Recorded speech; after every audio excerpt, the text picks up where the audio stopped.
जगाती है, बेटा रे बउआ रे जाग रे सवेर हुआ, तो जाग जाता है।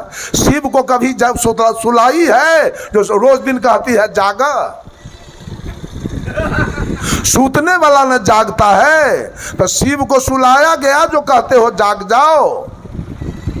अंधेर हो रहा है। अब एक गांव में हम प्रवचन दे रहे थे, एक हाई स्कूल का मास्टर कौर जोड़ के खड़ा हो गया हमारे सामने, कहा गुरुजी मेरा गांव इतना आदर्श गांव था, लगभग 50 से 100 बूढ़े बुजुर्ग लोग कंठी माला वाले थे, लेकिन जब से मेरे गांव में शिव चर्चा शुरू हुआ सारे कंठी वाले बूढ़े बुजुर्ग मर गए।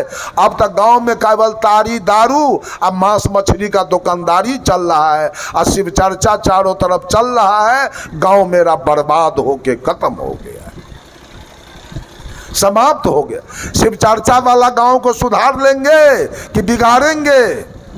बोलिए, सुधारेंगे? क्या कह के सुधारेंगे? इनमें कोई सुधार नहीं है। ये तो भोला के मानने वाले हैं, भोला के मानने वाले वामपंथी होते हैं। भोला स्वयं वाम मार्गी थे, वामपंथी थे। और वाम शब्द की उत्पत्ति पंच मकार से हुई है। मौ से मछली, मौ से मांस, मौ से मदिरा, मौ से मैथुन और मौ से मुद्रा। ये 5 गुण जिसमें हो वो भोला का शिष्य होगा और वो सब वाम मार्गी होगा। ये जितने हैं पूरे देश के वेश्या जो रात दिन वेश्यावृत्ति करती है, अब भोरे उठ के भोला को जल चढ़ाती है, ये सब वाम मार्गी है। जितना वेश्या है सब भोला के शिष्य है। जितना ड्राइवर खलासी आपको मिलेगा वो हंडिल के निकट में शिवलिंग रखेगा और उस पर फूल चढ़ाएगा, जल चढ़ाएगा और भर दिन शिखर पराग चिबाएगा और शाम हुई तो होटल में ढूकेगा, कोई मुर्गा भात, कोई मांस भात और कोई मछली भात खाएगा और दारू पिएगा। और खैनी बीड़ी तो इनके लिए आम बात है।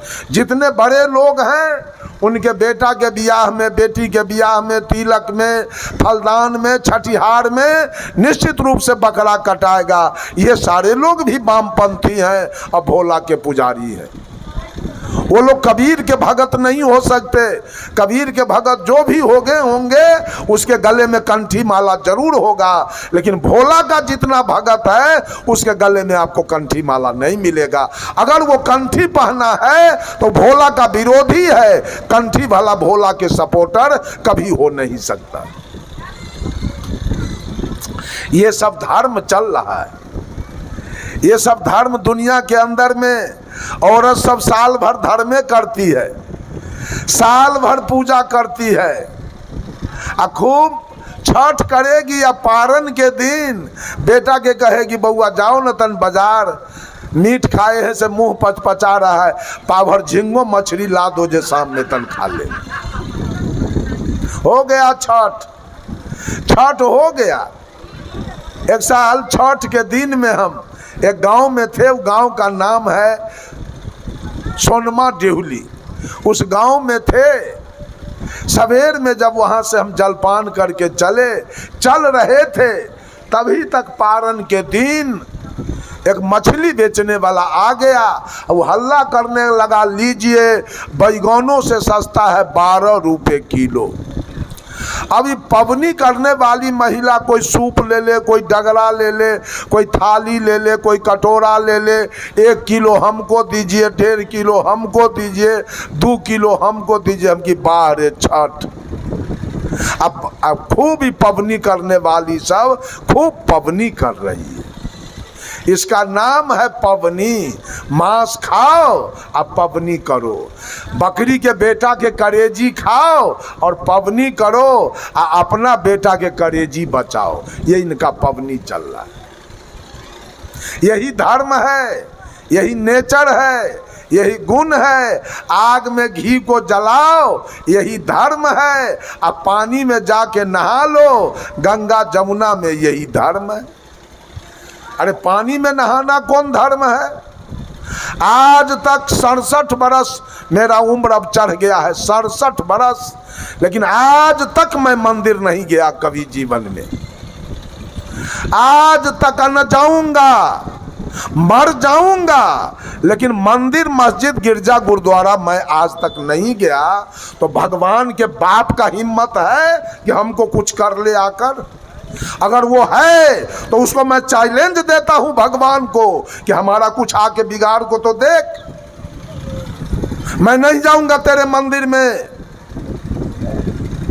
बंधुओं, ये सब झूठी कहानी रच रच करके और मानव उसके पीछे बेकल हो रहा है। धर्म वही है क्या? धर्म वही है। आज मानव को छोड़कर जितने पशु पक्षी कीड़ा मकोड़ा इस धरती पर निवास करते हैं, वो सारे के सारे अपने धर्म पर, अपने नेचर पर, अपने गुण पर, अपने स्वभाव पर चल रहे हैं। धर्म से गिरा हुआ प्राणी तो केवल मनुष्य है। धर्म से गिरा हुआ प्राणी मनुष्य है और सारे पशु पक्षी कीड़ा मकोड़ा अपने धर्म पर चल रहे हैं। मैं उदाहरण दूं आपको, बाघ है, बाघ आज तक अपने धर्म पर चल रहा है। बाघ के सामने अगर खड़े दूध के तस्मई रख दिया जाए, पेड़ा रसगुल्ला रख दिया जाए, काजू किशमिश बादाम रख दिया जाए बाघ के सामने, और बगल में मांस रख दिया जाए, तो बाघ का धर्म क्या है? खीर खाना कि मांस खाना? बाघ क्या खाएगा? मांस खाएगा।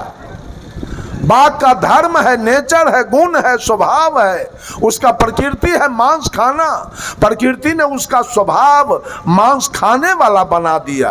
बाघ जब खाएगा तो मांस खाएगा, वो खीर नहीं खाएगा। वो भोजन के बिना मर जाएगा, भोजन के बिना उपवास रख लेगा, मंजूर है, लेकिन वो तस्मई नहीं खाएगा। जब खाएगा तो मांस। अगर यह कहा जाए कि वो बाघ अपने धर्म पर, अपने नेचर पर, अपने गुण पर, अपने स्वभाव पर चल रहा है, तो इसमें हर्जा क्या है? बकरी भेड़ी, गाय भैंस, हाथी घोड़ा, ऊंट गधा, ये सारे प्राणी, इनके सामने एक तरफ घास रख दिया जाए और दूसरे तरफ मांस रख दिया जाए। बकरी भेड़ी गाय भैंस के सामने एक तरफ घास रखा जाए और दूसरे तरफ मांस रख दिया जाए, क्या खाएंगे? घास खाएंगे, मर जाएंगे। मांस खाएंगे? मांस खाएंगे। उपवास रख लेगा हाथी, मांस छुएगा, घोड़ा मांस खाएगा, लेकिन ये पापी मानव आज मांस खा रहा है और अपने को धार्मिक कह रहा है। ये अभागा सबसे गिरा हुआ प्राणी है, ये अपने को धार्मिक कह रहा है कि हम भी एक धार्मिक प्राणी है। अरे धार्मिक तो वो गाय हो सकती है जो आज तक शुद्ध शाकाहारी होकर जी रही है, बेचारी दूध दे रही है, बछड़ा दे रही है, उसके पैखाना से खेत उपज रहा है, उसका पेशाब तो आज इतना कीमती हो गया कि कैंसर की बीमारी गाय के पेशाब पीने से ठीक हो रहा है। बेचारी मर जाती है तो चमड़ा से जूता बन जाता है, हड्डी से खाद बन जाता है और मांस दुनिया के लोग खा जाते हैं। एक भी चीज उसका बर्बाद गया? धर्म पर तो गाय चल रही है, ये महिला कहाँ धर्म पर है? ये तो पबनी जाकर करके मांस खाती है, मछली खाती है, पति को रे कहती है, और बेटी को सौतीन कहती है, और सास को 500 गाड़ी पड़ती है। धर्म पर ये है कि धर्म पर वो गाय है, धर्म पर वो भैंस है, धर्म पर वो बकरी है, धर्म पर वो भेड़ी है। कौन है धर्म पर? धर्म खोज रहे हैं। धर्म करना चाहिए, मंदिर में जाकर जल चढ़ा लेना और बकरी कटवा देना धर्म है क्या? ये कौन पापी कहा धर्म है? उस पापी को बुला के लाइए तो उससे हम बात करें। धर्म कहीं नहीं हो रहा है, हर जगह कुकर्म चल रहा है, और कुकर्म कराने वाले पंडित जी हैं, कुकर्म करवा रहे हैं सबसे। बंधुओं, एक कबीरपंथी, ध्यान से सुनना है तो सुनिए, अगल बगल से हल्ला होगा, हम मंच पर से उठ के चले जाएंगे। एक कबीरपंथी की बेटी, उसका विवाह धोखा से मांसाहारी परिवार में हो गया। जब वो लड़की ससुराल गई तो उसके सास ननद ससुर भैंसुर कभी मांस बनाने के लिए कभी मछली बनाने के लिए उसको कहने लगे। वो तो नैहर में कभी बनाई नहीं, नैहर में कभी खाई नहीं। उसने स्पष्ट जवाब दे दिया, मैं न बना सकती हूँ और न मैं खा सकती हूँ। ससुराल के लोग उसको प्रताड़ित करना शुरू किया, कोई गाली देवे कोई मारे। तो एकांत में बैठ के जाके रोती थी और मन में सोचती थी मेरे भाई बाप को क्या सूझा कि कसैया के गले में हमको लेके बांध दिया। इतना लंबा उम्र हम ये कसैया सबके साथ कैसे पार करेंगे, कैसे जिएंगे। रो रही थी एकांत में बैठ के। तभी एक इस लड़का के उम्र के, ये जो हमारा शिष्य है, इसके उम्र के या इससे भी कम उम्र के एक साधु यही उजला ड्रेस में चले जा रहे थे। वो महिला देख लिया साधु बाबा को, दौड़ के गई और साहेब बंदगी किया और कहती है, बाबा कहाँ चले हो? कहा रे सत्संग में तो चले हैं नरियार, आओगे कब वापस? कहा कि परसों चले जाएंगे। बता दिया अपना घर, बाबा वही मेरा घर है, कल जरूर वापसी में मेरे यहाँ आना। साधु बाबा ने कहा ठीक है मैं आऊँगा। ये महिला चली गई घर अपने। कल हो के साधु बाबा वापस आए, उसके दरवाजे पर गए। ये महिला अपने घर में थी। साधु बाबा ने आवाज़ लगाया, महिला निकल के घर से बाहर आई। बाहर आई और साधु बाबा को जाके साहेब बंदगी किया और बाबा से कहती है, बाबा इतना सवेरे?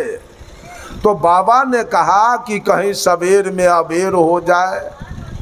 बात खत्म हो गया। अब साधु बाबा महिला से पूछते हैं कि दुल्हन तुम्हारे ससुर कहाँ है, सास कहाँ है, तुम्हारा दुल्हा कहाँ है?